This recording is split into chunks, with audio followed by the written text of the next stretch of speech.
On tonight's Newsmaker, a closer look at our education system when compared with others around the world. We're joined by a San Diego teacher who was a U.S. National Educator of the Year. He traveled to China and India for 1 month, visiting 22 schools.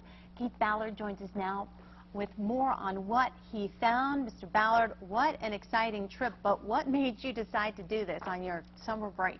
Well, first of all, thank you for inviting me. It's an honor to be here. But basically, it started about 10 years ago, but just lack of frustration, just seeing what's going on, seeing that something's not right, and this generation that's kind of here to lead ahead, I'm not sure about it. So I went over to China. I went over there for 30 days, China and India, and I was in 22 schools, K through 12.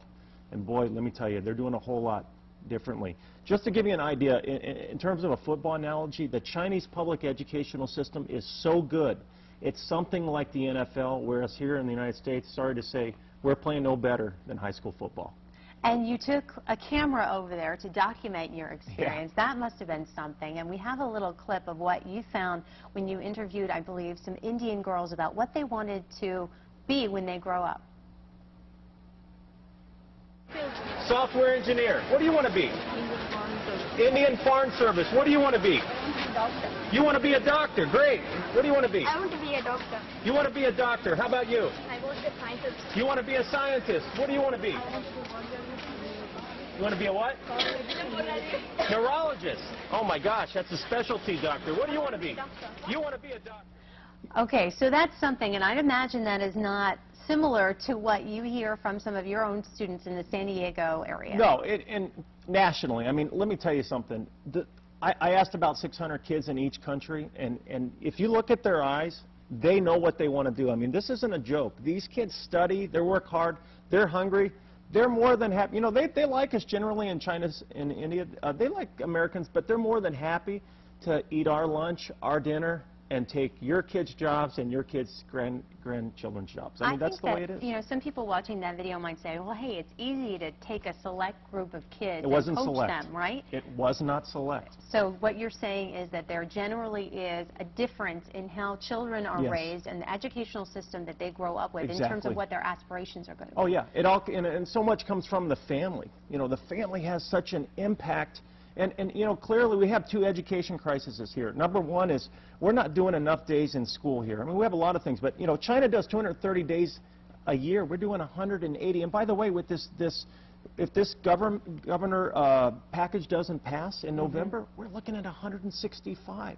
So China's doing they're going to be doing 65 days more a year, about 3.5 hours more per day. Let me just tell you real quick. Here's what it's going to look like in the end.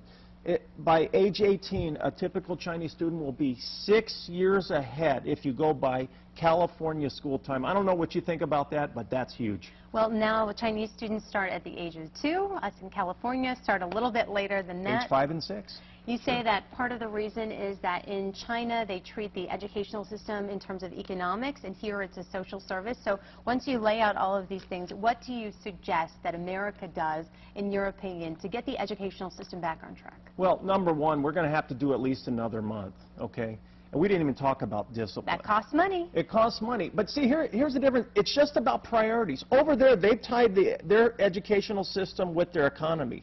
And so they've given it the highest of national prominence. Here, we continue to treat education as a social issue. I mean, look, if this governor's package doesn't pass, we are gonna cut kids' education by 3 weeks in the greatest country on earth. I mean, that's craziness. Keith Ballard, thank you so much. You're Thank so you. impassioned about this project. Thank you very much for having me. And if you'd like to learn more about the work that Keith Ballard has done overseas and what he's continuing to do, this sort of tour across the country on your summer break, where can they see more video or hear more about what you're doing? Best thing to do is just go to my YouTube channel, Keith Ballard 1, with the number 1, all one word, Keith Ballard 1, and I'm doing about 50 cities this summer in the West and Southwest. All right, thank you, Keith Thank Ballard. you. Now let's check in with Patrick Evans for a look at our weather.